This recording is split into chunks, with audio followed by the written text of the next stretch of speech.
মাইক্রোওয়েভে গরম করা খাবার খেলে কি ক্যান্সার হয়? এই প্রশ্নটা অনেকের মাথায় ঘোরে।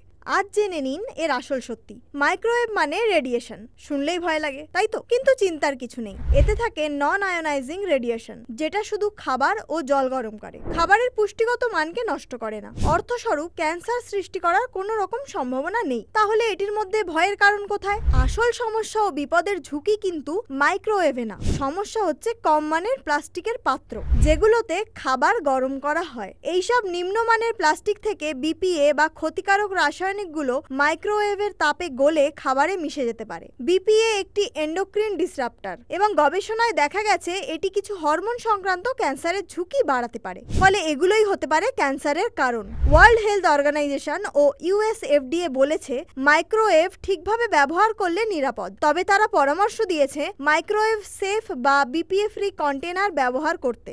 গ্লাস, পার্সেলিন বা চীনামাটি এবং high grade BPA free plastic এগুলোই বেছে নিন। এছাড়াও প্লাস্টিকের মোড়ানো খাবার যেমন রেডি টু ইট মিল গরম করার সময় সাবধান থাকুন। মাইক্রোওয়েভ ওভেন নিজে ক্যান্সার ঘটায় না, এটা এখন বিজ্ঞানসম্মতভাবে প্রতিষ্ঠিত। তবে আপনার ব্যবহার পদ্ধতি যদি ভুল হয় সেটা স্বাস্থ্য ঝুঁকি তৈরি করতে পারে। তাই গরম করার সময় কি পাত্র ব্যবহার করছেন সেটাই আসল বিষয়। সতর্ক থাকুন, সুস্থ থাকুন। ধন্যবাদ।